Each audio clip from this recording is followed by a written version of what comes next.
Vou passar a palavra para ti, então. Fica à vontade aí para fazer a tua apresentação. Bom, então boa tarde, pessoal. Meu nome é Luan Garcia Rodrigues. Eu estou iniciando o segundo ano do mestrado aqui no PPGE. E o meu tema aqui de apresentação para o seminário do GEMASP vai envolver o meu tema de dissertação, que é Estudo e Metodologia para a Medição da Impedância de Aterramento de Subestações de Energia Elétrica. Essa apresentação aqui vai ser uma apresentação que vai ter um caráter mais introdutório, tá? Eu vou procurar aqui falar de alguns aspectos gerais do meu estudo e falar também de algumas contribuições que eu vou estar fazendo logo no final da apresentação. Então, o meu sumário aqui de apresentação vai envolver uma breve introdução sobre o tema, assim como também uma introdução sobre a parte de ensaios de malhas de terra de subestações, onde eu vou falar sobre o método da queda de potencial, que é o método que eu estou estudando e que eu estou explorando. Na sequência, a explicação do método da queda de potencial, eu vou apresentar aqui algumas contribuições que eu estou propondo para esse método, assim como os resultados preliminares que eu já venho obtendo e os planos para a sequência da pesquisa, assim também como as referências bibliográficas, tá? Bom, então quando a gente trata de um projeto de aterramento, né, a gente tem como objetivo geral garantir a segurança do pessoal operacional, né, manter eles fora do perigo de tensões de toque e tensões de passo, assim como também evitar danos e interferências eletromagnéticas a dispositivos elétricos que compõem o sistema. E para que a gente consiga atender esse objetivo geral, a gente precisa então cumprir com alguns requisitos, né, que são eles, no caso, a gente precisa, então, que nossa malha de aterramento, né, nosso projeto de aterramento, represente um caminho de baixa impedância para a corrente de falta. É necessário também que, em regime permanente ou transiente, a tensão nas estruturas permaneça em um nível seguro. É necessário que as interferências eletromagnéticas nos sistemas secundários de uma subestação, como sistemas de medição, sinalização e controle, permaneçam em níveis mínimos e, de maneira geral, é necessário também que o impacto sobre pessoas, dispositivos e estruturas seja permanecido em nível mínimo, né? E dentro de todos esses temas, né, quando eles são satisfeitos, a gente consegue dizer que o nosso objetivo geral é atendido. Mas falando especificamente sobre a representação de um caminho de baixa impedância, a gente pode decompor, né, a impedância de aterramento em uma série de parcelas.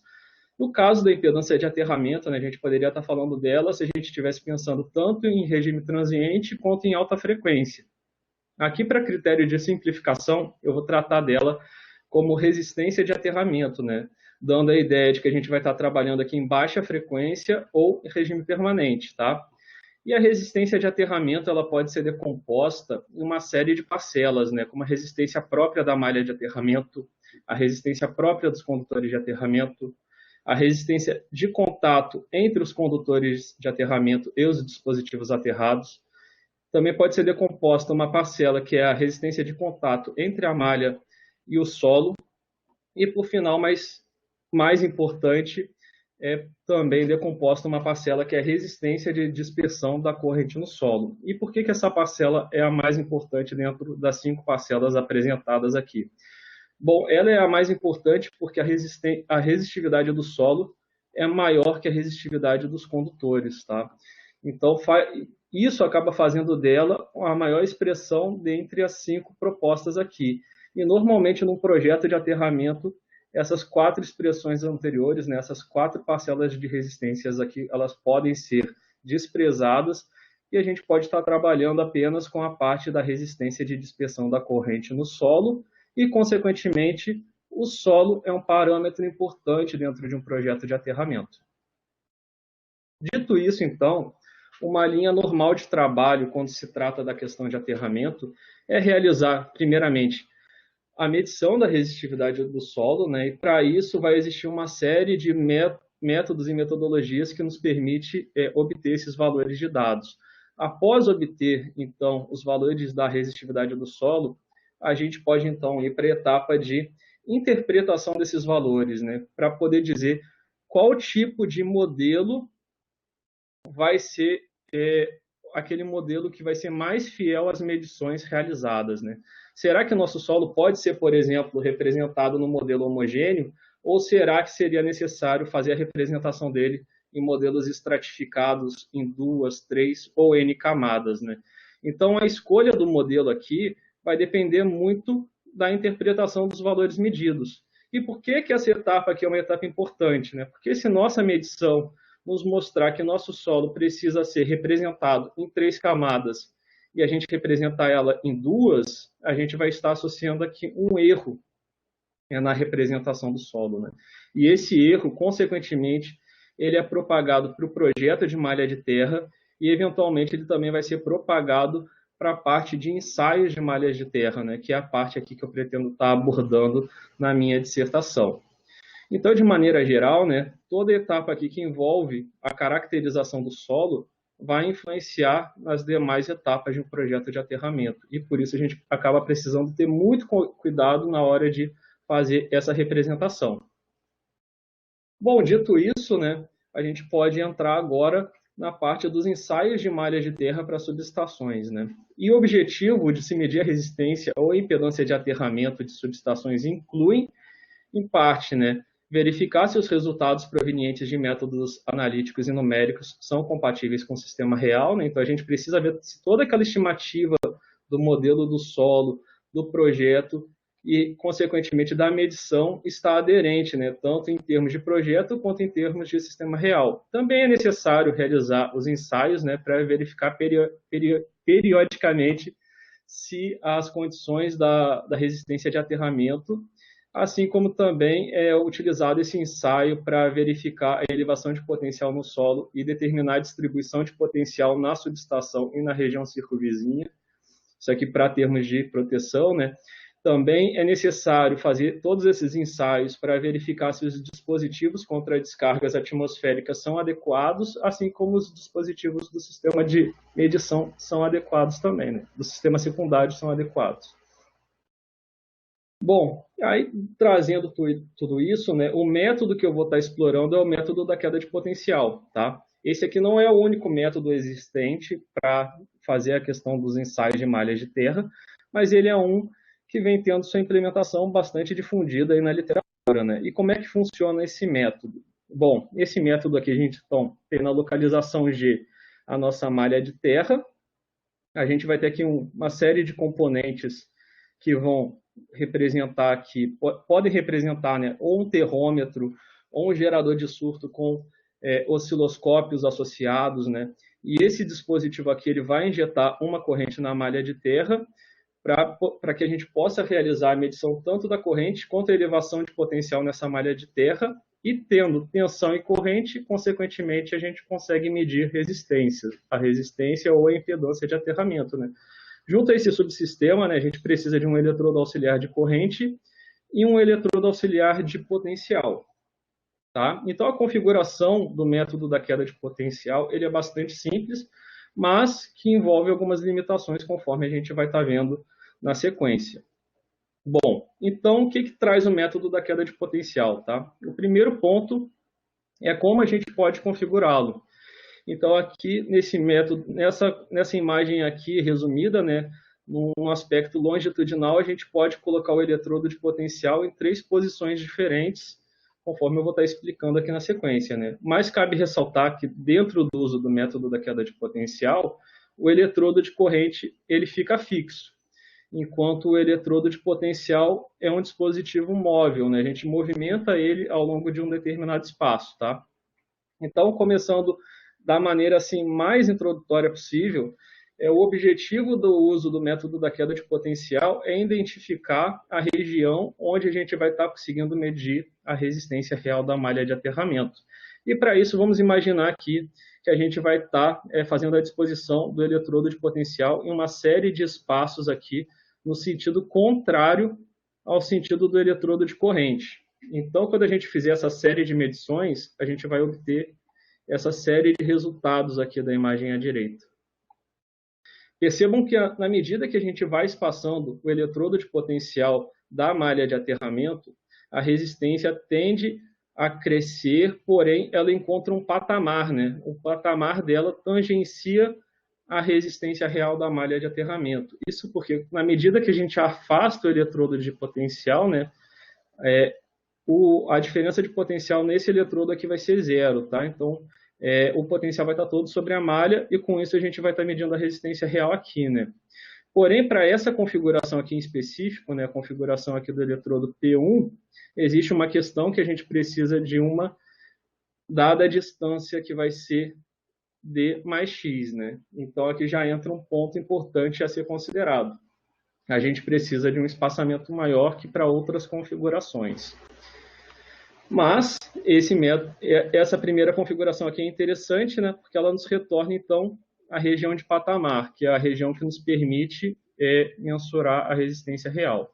Porém, uma outra configuração que é bastante utilizada é a configuração onde o eletrodo de potencial, né, o eletrodo auxiliar, ele vai estar sendo colocado entre a malha de aterramento e o eletrodo de corrente, que seria esse caso aqui. Então, nesse caso, é o caso que nos retorna o menor espaçamento necessário para realizar a medição, né? Para as outras configurações, tanto P1 quanto P2, a gente precisa de um espaço maior para realizar a medição, né? Então, nessa configuração P aqui, a gente vai estar trabalhando com o menor espaçamento dentre dessas três configurações. Bom, mas aqui a gente viu algo importante também, tá? Quando a gente estiver fazendo essa medição a partir do eletrodo de potencial entre a malha e o eletrodo de corrente, aqui nesse caso aqui, por exemplo, ó, não existe região de patamar sendo vista, né, no entorno do ponto a ser medido, né? Então, isso também já é um problema. Se para o caso 1 ter um espaçamento maior é um problema, às vezes para o caso 2 não ter a região de patamar também é um problema, tá? Então a gente precisa nos atentar como vamos estimar esse ponto aqui, né, que seria o ponto que nos retornaria a resistência real. Isso porque com o eletrodo nessa disposição, né, ele pode estar tanto sob influência da malha quanto sob influência do eletrodo de corrente. Ou, no caso, aqui ele pode estar sob influência dos dois ao mesmo tempo, né? Então, aqui já é uma outra limitação existente no método. Como que é identificado esse ponto, né? Se a gente não tem a zona de patamar, isso passa a ser também um transtorno a ser considerado. Mas também é importante ressaltar aqui que essa disposição aqui também pode apresentar uma região de patamar, tá? A curva aqui da resistência calculada, ela pode fazer algo parecido com isso daqui, entre G e C. Então, ela também pode existir uma região de patamar, mas para que essa região exista, esse espaçamento aqui tem que ser grande o suficiente para que se apresente essa região, né? Para que o eletrodo de potencial saia das regiões de influência tanto da malha, né, de acoplamento da malha, quanto a região de acoplamento do eletrodo de corrente. Então, nesse caso aqui, a gente não tem uma distância adequada, né? E isso aqui a gente pode imaginar também trazendo com um caso real, né, para subestações urbanas, né, onde a gente vai ter uma limitação de espaço. Então, geralmente, em subestações urbanas, a gente vai ter que estar trabalhando com esse tipo de configuração, né, onde a gente não vai encontrar uma região de patamar bem estabelecida para que possamos medir a resistência ou a impedância de aterramento. Mas essas daqui não são as únicas formas de utilizar o método, tá? Também o método pode ser colocado numa posição angular ao eletrodo de corrente, ele pode ser colocado numa posição angular, ou também ele pode ser colocado numa posição ortogonal ao eletrodo de corrente, né? Mas isso também começa a envolver novos critérios, né? Que, por exemplo, a gente não só depende de um comprimento, né? Mas é que a gente passa a depender também de uma área de medição. Então, para cada caso vai existir um porém, né? Porém, para alguns casos também vão surgir solucionadores de outros problemas existentes no método, mas isso a gente vai estar vendo aqui na sequência. Bom, e de maneira geral, como é que é expressa a equação que determina a resistência pelo método da queda de potencial? Bom, a expressão é relativamente simples, né? Aqui essa expressão a gente tem uma resistividade aparente do solo, né? Então, o solo sobre teste é considerado um ponto homogêneo. A gente tem uma parcela aqui dada por 1 sobre R, que seria a parcela referente à resistência de dispersão, né, que vamos chamar de resistência própria. E a gente vai ter aqui uma série de parcelas, né, que seriam as resistências mútuas, que seriam as resistências entre a malha de aterramento e o eletrodo de potencial, entre a malha de aterramento e o eletrodo de corrente, e entre o eletrodo de potencial e o eletrodo de corrente. Então, existe uma parcela de resistências mútuas e uma parcela de resistência própria, né? Então, essa resistência própria é aquela resistência de dispersão da corrente que eu mencionei anteriormente. E a partir dessa expressão aqui para o modelo homogêneo, né, a gente pode perceber que vai existir um ponto onde a gente vai colocar o eletrodo de potencial que as resistências mútuas vão se anularem, né, vão se cancelarem. E nesse ponto aqui em específico, então, a gente consegue medir nossa resistência real. Então, em um determinado ponto, né, as resistências mútuas elas vão se cancelar e a gente vai ter a nossa resistência. Então, esse é o caso típico para o modelo de solo homogêneo. Porém, aqui já entra uma outra questão limitante, né, que é pouco provável que um solo possa ser representado no modelo homogêneo. Então, como que seria feito isso em modelos de solo estratificado? Bom, aí entra uma série de questões, né? A norma I3E-STD 81 vai abordar algumas curvas de correção para esse ponto, tá? Então, esse ponto aqui, vamos supor que esse ponto é um ponto típico chamado de regra de 62%. Então, o eletrodo de potencial ele tem que estar a 62%, né, entre a malha e o eletrodo de corrente, né? Então, se o eletrodo de corrente estiver a 100 metros, a malha, o eletrodo de potencial tem que estar a 62 metros, né? Essa aqui é uma regra típica, né? Se a distância do eletrodo de corrente for suficientemente grande para que a disposição do eletrodo de potencial nessa posição nos retorne a resistência real. Bom, como falei anteriormente, né, no caso que a gente tiver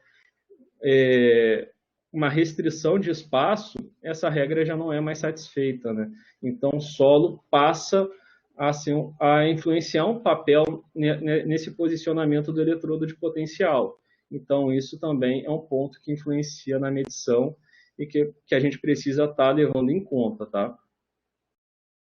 Dito isso, apesar de ser um método simples de conceito, né, e de implementação, existem uma série de fatores que tornam esse método um pouco complexo de ser utilizado na prática, né? Um dos pontos é as interferências eletromagnéticas durante a etapa de medição. Outro ponto bastante importante de ser ponderado aqui é a questão que geralmente a malha de aterramento de uma subestação ela não vai estar desconectada do sistema, né? Então, quando a gente injetar uma corrente nessa malha, essa corrente vai tentar se dividir, vai tender a se dividir, né, para outros pontos aterrados. Então, a gente deixa de medir a resistência ou a impedância da malha para começar a medir a resistência ou a impedância de todo um sistema. Outros pontos aqui, conforme falei, né, regiões de solo não homogêneo ou um modelo ineficiente do solo, tá? Então, quando a gente não tiver um solo homogêneo, aquela expressão anterior não vai se tornar tão válida. E um modelo ineficiente do solo, né, também vai influenciar na parte de posicionamento e correção do ponto que vai nos retornar a resistência real da malha. Outro ponto bastante importante é a questão da indutância mútua entre os condutores do eletrodo auxiliar de potencial e do eletrodo auxiliar de corrente, né? Então, quando a gente tem esse tipo de configuração longitudinal, se o eletrodo de potencial e o eletrodo de corrente estiverem percorrendo a mesma direção, isso daqui também vai existir uma influência, né, do ponto de vista de medição. Então, geralmente, né, se opta ou por caminhar no sentido contrário, se possível, ou se movimentar no sentido ortogonal. Isso, no caso, o eletrodo de potencial. Outros aspectos também que influenciam, né, na medição, conforme falei, a limitação do espaço para posicionamento dos instrumentos, né, isso acaba atrapalhando, e também a localização do posicionamento do eletrodo de potencial. Isso também acaba interferindo, né, no valor do resultado. Outros pontos que também não são tão fáceis de se controlar, mas que existem na prática, né, é a influência de estruturas metálicas enterradas na região de medição, assim como também falhas geológicas, né, na região de medição. Isso tudo acaba interferindo também do ponto de vista de medição. Bom, aqui na figura ao lado, né, eu trouxe um exemplo de uma malha que eu estou testando, tá? Então, a malha fica localizada aqui no ponto zero do gráfico e o eletrodo de corrente ele é posto a uma série de distâncias, né, para que a gente possa identificar qual que seria o ponto exato da medição. Então, aqui, por exemplo, né, se o eletrodo de corrente estiver a 400 metros da malha, né, aqui assumindo que 400 metros é uma distância adequada, a gente consegue ver aqui perfeitamente a existência da região de patamar sendo formada, né?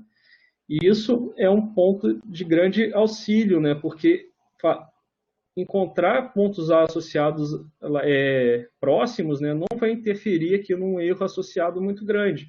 Porém, se a gente estiver trabalhando com distâncias muito reduzidas, né, a gente encontra o problema de não ter uma região de patamar e qualquer posicionamento do eletrodo de potencial fora do ponto indicado vai representar um erro associado muito grande. Então, trabalhar com distâncias reduzidas passa a ser um desafio dentro do uso do método da queda de potencial.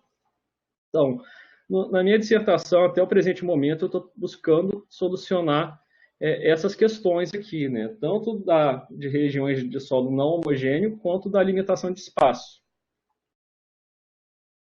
E para isso, então, né, as contribuições que eu pretendo realizar é para a aproximação do método da queda de potencial no modelo de solo estratificado em 2 camadas e, eventualmente, também para um solo estratificado em 3 camadas, tá? A representação e a construção e implementação dos dispositivos é a mesma. A única coisa que está mudando, então, é que a gente não está trabalhando mais com solos homogêneos. E, bom, né, a partir de alguma representação matemática, né, de uma certa dedução, eu cheguei nessa expressão aqui para uma aproximação da resistência de dispersão do solo para solos não homogêneos, né, com a resistência de dispersão formando uma geometria semisférica, uma geometria de semisfera, ocupando apenas a primeira camada do solo. Isso quer dizer o quê? Que nossa malha de aterramento vai estar aqui em algum ponto da primeira camada, a resistência de dispersão dela equivalente vai estar ocupando a primeira camada de resistividade do solo. E então, essa expressão aqui vai tender para esse resultado, tá? Então, por exemplo, a nossa expressão anterior era formada por essa questão aqui, né? Então, aqui a gente tem em verde a resistência própria da malha, né? É associada à resistência de dispersão, e os termos aqui das resistências mútuas, né? Esses termos ainda existem aqui na minha expressão, né? Então, existe o termo da resistência de dispersão da primeira camada, e associado a ele vai ter uma contribuição da segunda camada no valor da resistência de dispersão. Então, se o coeficiente de reflexão for negativo, esse valor aqui vai ser um valor subtrativo, assim como se o coeficiente de reflexão for um valor positivo, esse valor vai ser um valor aditivo, né? E de igual forma, isso também vai estar sendo, essa parte de contribuição da segunda camada do solo também vai estar sendo vista na questão das resistências mútuas, né? Então, a partir dessa expressão aqui, a gente consegue encontrar novas posições para o eletrodo de potencial que vão depender das características do solo para um solo estratificado em 2 camadas, né? Então, dependendo dos coeficientes de reflexão, esse valor pode transitar de um determinado valor a outro, tá? Então, de maneira geral, essa é uma das contribuições que eu estou pretendendo realizar para o método da queda de potencial, né? Essa expressão aqui, ela não é vista na norma, tá? Então, a norma traz apenas o gráfico de correção e, bom, ao implementar um gráfico, né, a gente pode ter um erro associado também. Então, essa forma aqui, essa fórmula tende a fazer uma aproximação mais fidedigna. De forma geral, eu fiz, então, essa representação matemática sobre 4 critérios, né? Então, se a semisfera que representa a resistência de dispersão estiver na primeira camada, vai ser aquela formulação que eu mostrei anteriormente. Eu também fiz uma nova formulação se a semisfera estiver ocupando 2 camadas, né? Então, se a semisfera estiver fazendo isso aqui, vai ter uma nova formulação, tá? E de igual forma também eu fiz essas mesmas expressões para um modelo cilíndrico, né? Se a dispersão da corrente no solo tiver um modelo cilíndrico para uma camada ou para duas camadas, vão existir novas expressões também. Então, dependendo da configuração do solo, né, de como é constituída a malha, é necessário aplicar uma dessas 4 formulações, né? Então, é necessário avaliar caso a caso e verificar qual desses casos acaba fazendo uma melhor representação daquilo que se planeja medir, né? E feito isso, então, né, feito essas formulações, eu procurei por artigos que me permitissem replicar esses resultados, né? Porque como eu estou aqui de Pelotas e até o momento ainda não pude realizar nenhum experimento prático, né? Eu tive que procurar nas referências por artigos que me permitissem reproduzir resultados a partir da aplicação da minha nova metodologia, né? Aqui tá pequeno, provavelmente vai ficar ruim de ver, né? Mas só para dizer de maneira geral, né, que essas colunas em azul são os resultados, são os dados dos autores, né? Então a gente vai ter os dados da malha, né, da geometria da malha, a gente vai ter os dados do solo dos autores, e, eventualmente algum autor ele traz o posicionamento dos eletrodos e os resultados obtidos pelos autores, né, se são analíticos, numéricos ou experimentais. Então, eu procurei, a partir desses dados, fazer a representação deles na medida do possível no modelo cilíndrico ou modelo semisférico, estimar a posição que deveria ser colocada dos eletrodos e o valor obtido, tá? Então, todos os valores que eu obtive são valores analíticos. Alguns casos, como o autor aqui imprimiu, os resultados não foram tão bons, tá? Mas aqui eu teria ressalvas a fazer, mas acho que também não é o momento para criar críticas, né, ao autor, mas eu acredito que os dados de solo dele não são tão adequados. Outros autores aqui, como o do Alibi, que é um autor bastante renomado na área, eu tive resultados bem aproximados, né? Esse primeiro artigo aqui, ele trabalha com um eletrodo vertical, então, ao utilizar a aproximação cilíndrica, eu obtive resultados quase exatos, mas quando eu apliquei a representação semisférica, eu tive um erro associado, né? Então, aqui fica claro, né, como a geometria acaba influenciando no cálculo analítico da resistência de dispersão. Esse segundo artigo aqui do Alibi, ele aqui já trata com malhas de aterramento horizontais. E aqui os erros associados ficaram oscilando, né? Mas de maneira geral os resultados foram satisfatórios. Para o quarto artigo aqui que eu pude reproduzir, aqui é um artigo chinês, para uma das malhas o resultado também foi quase exato, né? Que é uma malha retangular, porém para uma malha triangular, no formato de triângulo, os resultados também não foram tão bons, né, para aproximação semisférica. Então, aqui a gente também consegue ver a questão de que a semisfera não vai conseguir ser um modelo representativo para qualquer geometria. E, por fim, né, teve um trabalho de conclusão de curso de uma menina da Universidade Federal de Santa Catarina, que ela fez uma simulação numérica, mas também que ela tinha dados experimentais, e eu, a partir das simulações analíticas aqui, consegui também bons resultados comparado aos dados experimentais apresentados por ela, né? Então, de maneira geral, ao fazer tudo isso, eu consegui obter uma certa confiança no meu trabalho. E aí, de maneira a confirmar alguns resultados, né, como cortesia aí do laboratório de máquinas, eu pude estar utilizando aí o software Ansys Maxwell 3D, e eu peguei uma das malhas que era melhor descrita, né, de uma das referências, que é uma malha retangular de 10 por 10 metros enterrada a 0,5 metros da superfície, estratificado em duas camadas, né, a primeira camada com resistividade de 750 a 1 metro e uma profundidade de 9 metros, a segunda camada com uma resistividade de 295 a 1 metro e profundidade infinita. E aqui a representação dela no ANSYS conforme a imagem aqui abaixo, né? Então aqui em pequenininho está a malha, a descrição da malha, né? Uma malha quadrada. Aqui a gente tem a primeira parte do solo, né? E a semisfera aqui em verde claro, a segunda camada do solo. E ao realizar a simulação, bom, a gente consegue ver aqui as questões que envolvem a região de influência, né, da própria malha, a região de influência do eletrodo de corrente, e aqui essa região em verde musgo, né, seria a região neutra, né? Então seria a região indicada para realizar a medição da resistência da malha de terra. Tá? Então, feita essa simulação, eu pude comparar essa simulação com os meus resultados analíticos. Tá? Então, fiz duas disposições, né, para um eletrodo de corrente a 25 metros, o que representaria aí aproximadamente 2 vezes a maior diagonal da malha, e para um eletrodo de corrente a 50 metros, que representaria aproximadamente aí 4 vezes a diagonal da malha. E os resultados obtidos tanto no modelo analítico quanto no modelo numérico ficaram bastante aproximados também, o que foi uma forma de conseguir validar os resultados propostos. Né? Então, feito isso, né, de maneira geral, esse é o ponto que eu estou na pesquisa até o presente momento. Né? Como planos para a sequência, eu tenho a ideia de explorar um pouco o software CEDEX, que é um software bem conceituado na área de aterramento.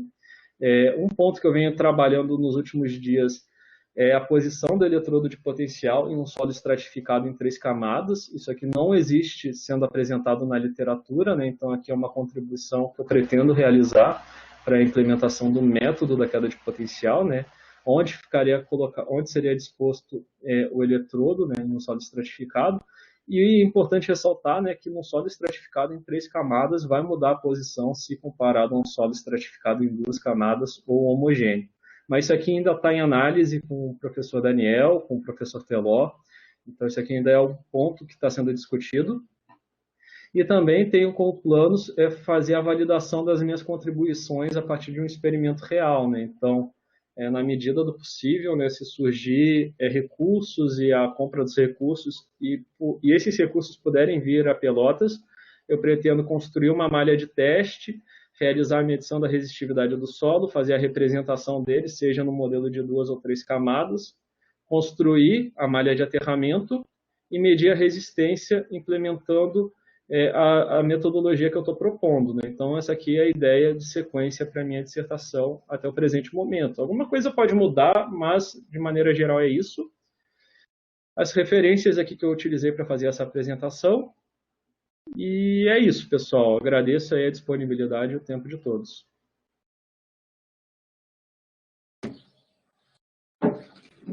Perfeito.